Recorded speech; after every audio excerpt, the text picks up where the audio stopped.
ಆಗೋದಿಲ್ಲ. ಇನ್ನು ಅಬ್ದುಲ್ ರಹೀಂ ಹತ್ಯೆಯಲ್ಲಿ ಹಿಂದೂ ನಾಯಕ ಭರತ್ ಕಮ್ಡೇಲು ಕೈವಾಡ ಇದೆ. ಬಂಧಿಸಬೇಕು ಅಂತ 24 ಗಂಟೆಗಳ ಡೆಡ್ ಲೈನ್ ಅನ್ನು SDPIನವರು ಕೊಟ್ಟಿದ್ದಾರೆ. ಅನ್ವರ್ ಸಾದತ್ SDPI ಜಿಲ್ಲಾಧ್ಯಕ್ಷ ಮಾತಾಡಿದ್ರು. ಆತ ಮನೆಯಲ್ಲಿ ಆಯುಧಗಳನ್ನು ಇಟ್ಕೊಂಡಿದ್ದಾನೆ, ಷಡ್ಯಂತ್ರ ನಡೀತಾ ಇದೆ ಅನ್ನುವ ಮಾಹಿತಿಯನ್ನು ಪೊಲೀಸರಿಗೆ ಕೊಟ್ಟಿದ್ವಿ. ಪೊಲೀಸರು ಏನೂ ಕ್ರಮ ಕೈಗೊಳ್ಳಲಿಲ್ಲ. 24 ಗಂಟೆಗಳ ಒಳಗಾಗಿ ಕ್ರಮ ಕೈಗೊಳ್ಳಬೇಕು ಅಂತ ಕೇಳಿಸ್ಕೊಳ್ಳಿ. ಅವರ ಮನೆಯಲ್ಲಿ ಅಥವಾ ಅವರ ಪರಿಸರದಲ್ಲಿ ಬಹಳಷ್ಟು ಅನುಮಾನಾಸ್ಪದವಾದಂಥ ವಾಹನಗಳು ಓಡಾಡ್ತಾ ಇತ್ತು. ಬಹಳಷ್ಟು ಅನುಮಾನಾಸ್ಪದವಾಗಿ ಹೊಸ ಏನು ಅಲ್ಲಿ ಪರಿಚಯ ಇಲ್ಲದಂಥ ಕೆಲವು ವ್ಯಕ್ತಿಗಳು ಅಲ್ಲಿಗೆ ಬರ್ತಾ ಹೋಗ್ತಾ ಇದ್ದರು. ಏನು ಮಾರಕಾಯುಧಗಳನ್ನು ಸಂಗ್ರಹಿಸುವಂತಹ ಒಂದು ಮಾಹಿತಿ ನಮಗೆ ಸಿಕ್ಕಿತ್ತು. ಈ ಬಗ್ಗೆ ಬಹಳ ಸ್ಪಷ್ಟವಾಗಿ ಇಲ್ಲಿನ ಪೊಲೀಸ್ ಅಧಿಕಾರಿಗಳಿಗೆ ಈ ಬಗ್ಗೆ ನಾವು ನಿರ್ದೇಶನ ಕೊಟ್ಟಿದೆ. ನೀವು ಎಲ್ಲೇ ಹೋಗಿ ಹುಡುಕೋದು ಬೇಡ, ಅವರ ಮನೆಗೆ ದಾಳಿ ಮಾಡಿ, ಕ್ರಿಮಿನಲ್ ಚಟುವಟಿಕೆಗಳಲ್ಲಿರುವಂತಹ ವ್ಯಕ್ತಿಗಳು ಅವರ ಮನೆಗಳಿಗೆ ದಾಳಿ ಮಾಡಿ, ಅವರ ಮನೆಗಳಲ್ಲಿ ನಿಮಗೆ ಬೇಕಾದಂತಹ ಏನು ಸ್ಕೆಚ್ ಮಾಡಿದಂಥ ಸ್ಕೆಚ್ಗಳು, ಅದೇ ರೀತಿ ಆಯುಧಗಳು ಸಿಗ್ತದೆ ಅಂತ ನಾವು ಹೇಳಿದ್ವಿ. ಆದರೆ ಪೊಲೀಸ್ ಇಲಾಖೆ ಇಷ್ಟುವರೆಗೆ ಆ ದಾಳಿಯನ್ನು ಮಾಡಲಿಲ್ಲ. ಏನು ಅಬ್ದುಲ್ ರಹಿಮಾನ್ ಅಂತ ಹೇಳುವಂಥ ಒಬ್ಬ ನಿರಪರಾಧಿ ಯುವಕನನ್ನು ಬಹಳ ಅಮಾನುಷವಾಗಿ ಮತ್ತು ಬರ್ಬರವಾಗಿ ಒಂದು ಮನುಷ್ಯತ್ವ ಇಲ್ಲದ ರೀತಿಯಲ್ಲಿ ಹತ್ಯೆ ಮಾಡಲಿಕ್ಕೆ ಸಾಧ್ಯವಾದಂಥದ್ದು. ಇದರಲ್ಲಿ ಏನು ಭರತ್ ಕುಮ್ಟೇಲ್ನವರ ಪಾತ್ರ ಇದೆ ಅಂತ ಹೇಳುವಂಥದ್ದು ನಿನ್ನೆ ಆ ಕೊಲೆಯಿಂದ ಗೊತ್ತಾಗುವಂಥ ಒಂದು ಸತ್ಯ ಘಟನೆ ಆಗಿರ್ತದೆ. ಆದ ಕಾರಣ ಆತನನ್ನು ಕೂಡಲೇ ಪೊಲೀಸ್ ಇಲಾಖೆ ಆ FIRನಲ್ಲಿ ಆತನ ಹೆಸರನ್ನು ಪ್ರಮುಖ ಆರೋಪಿಯಾಗಿ ಸೇರಿಸಿಕೊಂಡು ಆತನನ್ನು ಬಂಧನ ಮಾಡಬೇಕು. ಆತನನ್ನು ಬಂಧನ ಮಾಡಲಿಲ್ಲದ್ರೆ ದಕ್ಷಿಣ ಕನ್ನಡ ಜಿಲ್ಲೆಯಲ್ಲಿ ಎಲ್ಲ ಸಂಘಟನೆಗಳನ್ನು, ಮುಸ್ಲಿಂ ಸಂಘಟನೆಗಳನ್ನು, ಪ್ರಗತಿಪರ ಸಂಘಟನೆಗಳನ್ನು ಸೇರಿಸಿಕೊಂಡು ದೊಡ್ಡ ಮಟ್ಟದ ಒಂದು ಹೋರಾಟವನ್ನು ನಾವು ನಾಳೆ ಸಂಘಟಿಸಬೇಕು ಅಂತ ತೀರ್ಮಾನ ಮಾಡಿದ್ದೇವೆ. ಏನು RSS ಸಂಘ ಪರಿವಾರದ IT ಸೆಲ್ ಅಲ್ಲಿ ಬರುವಂತಹ ಪೋಸ್ಟರ್ಗಳನ್ನು ಇಟ್ಟ ಒಂದು ಉಸ್ತುವಾರಿಗಳು ಪ್ರತಿಕ್ರಿಯೆ ನೀಡುವುದು, ಒಬ್ಬ ಶ್ರಮಜೀವಿಯನ್ನ ಏನು ಹೊಯ್ಗೆ ಹಾಕ್ಲಿಕ್ಕೆ ಕರೆದು ಅಲ್ಲಿ 50-20 ಮಂದಿ ಸೇರಿಕೊಳ್ಳುವುದು ಇವರ ವೀರತ್ವ. ಯಾಕೆ ನೀಡಲಿಲ್ಲ? ಯಾಕೆ DGP ಅವರು ಇಲ್ಲಿಗೆ ಬರಲಿಲ್ಲ, ಭೇಟಿ ನೀಡಲಿಲ್ಲ ದಕ್ಷಿಣ ಕನ್ನಡ ಜಿಲ್ಲೆಗೆ? ಕಳೆದ 3 ಮರ್ಡರ್ಗಳಾಯ್ತಲ್ಲ, ಯಾಕೆ ಭೇಟಿ ನೀಡಿ ಇದುವರೆಗೆ ಮೀಟಿಂಗ್ ಕರೀಲಿಲ್ಲ? ಸ್ಪೀಕರ್ ಅವರು ಇಲ್ಲಿ ವಿದೇಶದಲ್ಲಿದ್ದರೂ ಕೂಡ ಒಂದು ಖಂಡನೆಯನ್ನು ಮಾಡಿ ಸುಮ್ಮನೆ ಕೂತಿದ್ದಾರೆ. ಈ ಕೊಲೆಯಾದಂತಹ ರಹೀಮನ ಕುಟುಂಬಕ್ಕೆ ಸರ್ಕಾರ ಪರಿಹಾರವನ್ನು 50 ಲಕ್ಷ ಪರಿಹಾರವನ್ನು ಘೋಷಣೆ ಮಾಡಬೇಕು. ಕಾಂಗ್ರೆಸ್ನವ್ರಿಗಿರೋ ಅತಿ ದೊಡ್ಡ ಥ್ರೆಟ್ಟೇ SDPI ಬೆಳೆದಂಗೆ ಕಾಂಗ್ರೆಸ್ಸಿನ vote bank, Muslim vote bank ಶಿಥಿಲ ಆಗ್ತಾ ಹೋಗುತ್ತೆ. SDPIಗೆ ಇಂಥವೆಲ್ಲ ಅವಕಾಶಗಳು, ಕರಾವಳಿಯಲ್ಲಿ ಬೆಳೆಯೋದಕ್ಕೆ ಇಂಥವೆಲ್ಲ SDPIಗೆ ಅಪಾರ್ಚುನಿಟಿಗಳು ಅವರವ್ರ ಲೆಕ್ಕಾಚಾರದಲ್ಲಿ ಅವರಿದ್ದಾರೆ. ಯಾವ ಭರತ್ ಕಮ್ಡೇಲು ಅರೆಸ್ಟ್ ಆಗಬೇಕು ಅಂತ ಹೇಳಿದ್ರಲ್ಲ, ಅದರಲ್ಲಿ ಈ ರಿಯಾಜ್ ಕಡಂಬು ಹೇಳೋದು, ಸಂಘ ಪರಿವಾರದ IT ಸೆಲ್ ಪೋಸ್ಟ್ ನೋಡಿ ಗುಂಡೂರಾವ್ ಹೇಳಿಕೆ ಅಂತ. IT ಸೆಲ್ ಅದು ಯಾರ್ದು ಅಂತ ಗೊತ್ತಿಲ್ಲ, ಭರತ್ ಕಮ್ಡೇಲನ್ನು ಕೊಲ್ತೀವಿ ಅಂತ ಹಾಕಿದ್ದಾರೆ. ಭರತ್ ಕಮ್ಡೇಲನ್ನು ಕೊಲ್ತೀವಿ ಅಂತ. I didn't want to analyse these things. ಏನೇನಾಗಿದೆ ಅನ್ನೋದನ್ನು ಒಂದು ಸಲ ಹೇಳ್ಬಿಡೋಣ ಅಂತಿತ್ತು ಅಷ್ಟೇ. ಆದರೆ ಒಂದು ವಿಷಯ ಅರ್ಥ ಮಾಡ್ಕೊಳ್ಳಿ, ಪೊಲೀಸರ ಬಗ್ಗೆ ಜನರಲ್ಲಿ ಭಯ ಅನ್ನೋದು ಹೊರಟೋದಾಗ ಇಂಥ ಪೋಸ್ಟ್ಗಳು ಬರ್ತವೆ. ನಮ್ಮದು ಯಾರೇನು ಮಾಡ್ಕೋತಾರೆ, ನಮ್ಮನ್ನು ಯಾರೇನು ಮಾಡ್ಕೋತಾರೆ ಅನ್ನುವ ಎಡಸೊಕ್ಕು ಬಂದಾಗ ಈ ರೀತಿಯಾದಂಥ ಪೋಸ್ಟ್ಗಳು ಬರ್ತವೆ. ಫೋಟೋ ಹಾಕಿ, ಹೆಸರು ಹಾಕಿ, ಇಂಥವನನ್ನು ಕೊಲ್ತೀವಿ ಅಂತ. ಪ್ರತೀಕಾರದ ಕೊಲೆಗಳ ಸರಣಿ ನಿಲ್ತಾ ಇಲ್ಲ.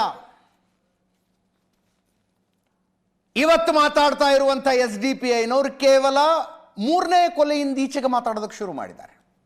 3ನೇ ಕೊಲೆಯಿಂದ ಈಚೆಗೆ. ಸುಹಾಸ್ ಶೆಟ್ಟಿ ಮರ್ಡರ್ಗಿಂತ ಮುಂಚೆ ಒಂದು ಗುಂಪು ಕೊಲೆ ಆಗತ್ತಲ್ಲಿ. ಕ್ರಿಕೆಟ್ ಆಡ್ತಾ ಇದ್ದಾಗ ಯಾರೋ ಬಂದು ಪಾಕಿಸ್ತಾನ್ ಜಿಂದಾಬಾದ್ ಘೋಷಣೆ ಕೂಗುದ, ಅದಕ್ಕೆ ಅಲ್ಲಿದ್ದಂಥ 25 ಜನ ಸೇರ್ಕೊಂಡು ಬಡಿದುಕೊಂಡ್ಬಿಟ್ರು ಅಂತ ಅಲ್ಲಿಂದ ಈ ಕಡೆ ದಟ್ಟ ಹೇಳ್ತಾರೆ. ಎಲ್ಲಿಂದ ಶುರು ಮಾಡಿದ್ರೆ ನಿಜವಾದ ಮೂಲಕ್ಕೆ ಹೋಗೋದಕ್ಕೆ ಸಾಧ್ಯ? ಇದೆಲ್ಲದರ ಪರಿಣಾಮ ಆಗಿದ್ದೇನ್ರಿ? Most potential district Dakshina Kannada, Uttara Kannada, Udupi, ಒಟ್ಟಾರೆ ಕರಾವಳಿಗೆ ಗ್ರೋತ್ ಪೊಟೆನ್ಷಿಯಲ್ ಅದು ಹೆಂಗಿದೆ ಅಂದರೆ ಬೆಂಗಳೂರಿಗೆ ಸಡ್ಡು ಹೊಡೆಯಬಲ್ಲದದು. ಆದರೆ 7:30-8 ಗಂಟೆ ನಂತರ ಜನ ಹೊರಗಡೆ ಬಂದು ಓಡಾಡೋದಕ್ಕೆ ಭಯ ಪಡ್ತಾರೆ. ಭಯ. BJP ಸರ್ಕಾರ ಇದ್ದಾಗ ತಮ್ಮ ವೋಟ್ ಬ್ಯಾಂಕನ್ನು ಅಡ್ರೆಸ್ ಮಾಡೋದು, ಕಾಂಗ್ರೆಸ್ ಸರ್ಕಾರ ಇದ್ದಾಗ ತಮ್ಮ ವೋಟ್ ಬ್ಯಾಂಕನ್ನು ಅಡ್ರೆಸ್ ಮಾಡೋದು. ಯಾವಾಗ ಇವತ್ತು ಮಂಗಳೂರಿನಲ್ಲಿ ಅಷ್ಟು ಜೋರು ಗಲಾಟೆ ಆಯಿತು ಮುಸ್ಲಿಂ ಮುಖಂಡರದ್ದು, ದಿನೇಶ್ ಗುಂಡೂರಾವ್ ಮಂಗಳೂರಿನ ದಕ್ಷಿಣ ಕನ್ನಡ ಜಿಲ್ಲಾ ಉಸ್ತುವಾರಿ ಸಚಿವರು ಎದ್ನೋ ಬಿದ್ನೋ ಅಂತ ಹೋಮ್ ಮಿನಿಸ್ಟರ್ ಮನೆಗೆ ಓಡೋದ್ರು. ಹೋಮ್ ಮಿನಿಸ್ಟರ್ ಮನೆಗೆ. ಈ ರಾಜ್ಯದಲ್ಲಿ ಹೋಮ್ ಮಿನಿಸ್ಟರ್ ಕಥೆನೂ ಹಾಗೆ ಆಗಿದೆ.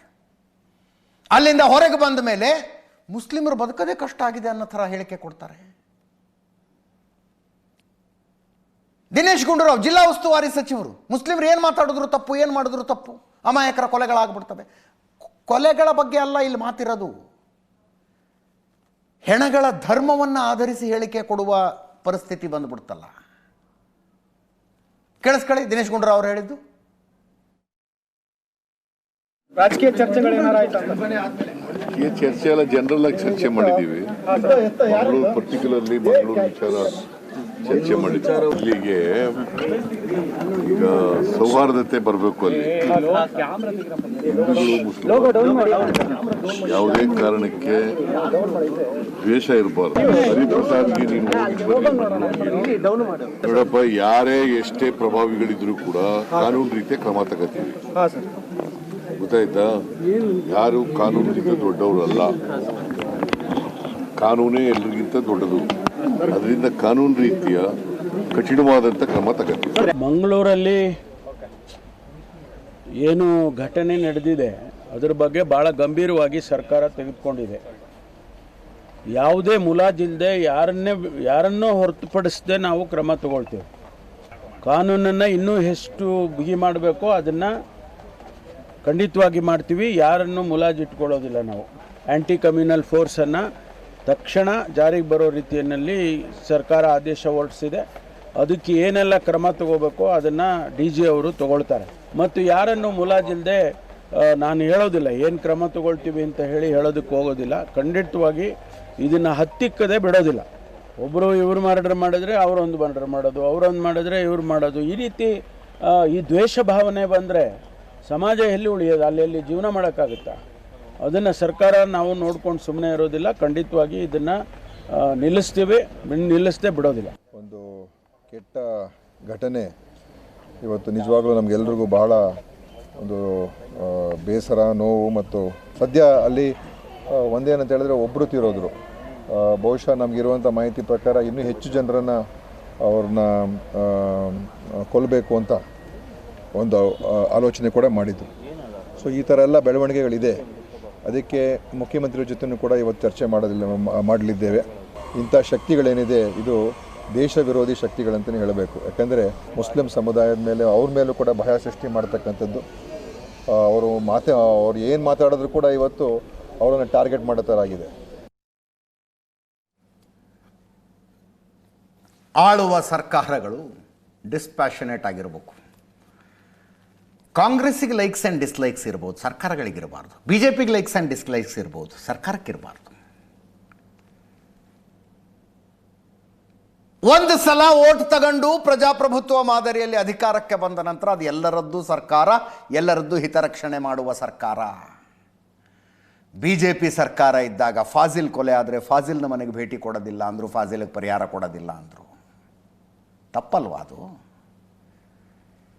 ಅವರವರ ವೋಟ್ ಬ್ಯಾಂಕನ್ನು ಅವರವರು ಅಡ್ರೆಸ್ ಮಾಡೋದು ಅಂದರೆ ಹಿಂಗೆ. ಸುಹಾಸ್ ಶೆಟ್ಟಿ ಕೊಲೆಯಾದಾಗ ಹೋಮ್ ಮಿನಿಸ್ಟರ್ ಮಂಗಳೂರು ತನಕ ಹೋದಾಗ ಮುಸ್ಲಿಂ ಮುಖಂಡರು ಸೇರ್ಕೊಂಡು ಎಚ್ಚರಿಕೆ ಕೊಡ್ತಾರೆ, ಹುಷಾರ್ ಸುಹಾಸ್ ಶೆಟ್ಟಿ ಮನೆಗೆ ನೀವು ಭೇಟಿ ಕೊಟ್ರೆ ಅಂತ. ಹೋಮ್ ಮಿನಿಸ್ಟರ್ ಹೋಗಲೇ ಇಲ್ಲ ಆ ಕಡೆ. ಏನಂದ್ರು? ಅವನೊಬ್ಬ ರೌಡಿ ಶೀಟರ್ ಆಗಿದ್ದ, ಅದಕ್ಕೆ ಹೋಗೋದಿಲ್ಲ ನಾವು. ಈ ರಾಜ್ಯದಲ್ಲಿ ರೌಡಿ ಶೀಟರ್ಗಳ ಕೊಲೆ ಆಗ್ಬೋದಾ? ಹಂಗಿದ್ರೆ ಕೊಲೆ ಆಗ್ಬೋದಾ ರೌಡಿ ಶೀಟರ್ಗಳು? ಹೇಳ ನಾನು ಯಾರ್ಯಾರ ಮೇಲೆ ರೌಡಿ ಶೀಟ್ ಹಾಕಲಾಗಿದೆ ಈ ರಾಜ್ಯದಲ್ಲಿ ಅಂತ. ಕಾವೇರಿ ನೀರಿನ ವಿಷಯದಲ್ಲಿ ಕರ್ನಾಟಕಕ್ಕೆ ಅನ್ಯಾಯ ಆಗಿದೆ ಅಂತ ರೈಲು ತಡೆ ಮಾಡಿದ, ಬಸ್ ತಡೆ ಮಾಡಿದವ್ರಿಗೂ ಕನ್ನಡ ಪರ ಹೋರಾಟಗಾರರ ಮೇಲೆ ರೌಡಿ ಶೀಟ್ ಹಾಕಿದ್ದೀರಿ ನೀವು. ಅವರ ಕೊಲೆಗಳಾಗಬಹುದಾ?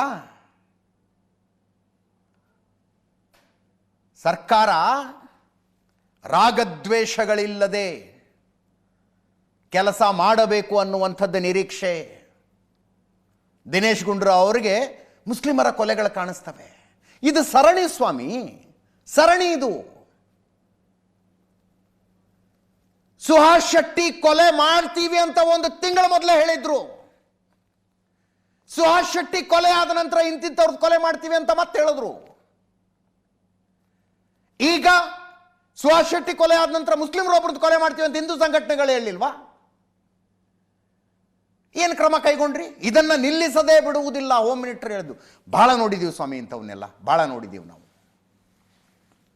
Enough is enough.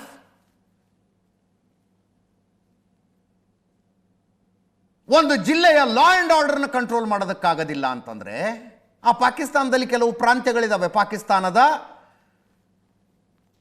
ಕಾನೂನು ಸಂವಿಧಾನ ಇಲ್ಲಿ ಲಾಗೂ ಆಗೋದಿಲ್ಲ, ಅಪ್ಲೈ ಆಗೋದಿಲ್ಲ ಅಂತ ಬೋರ್ಡ್ ಹಾಕ್ಬಿಟ್ಟಿದ್ದಾರೆ. ನಾರ್ತ್ ವೆಸ್ಟ್ ಫ್ರಾಂಟಿಯರ್ಸ್ ಅಂತಾರೆ ಅದಕ್ಕೆ. ದಕ್ಷಿಣ ಕನ್ನಡದ ಎಂಟ್ರೆನ್ಸ್ನಲ್ಲಿ ಹಂಗೊಂದು ಬೋರ್ಡ್ ಹಾಕ್ಸ್ಬಿಡಿ.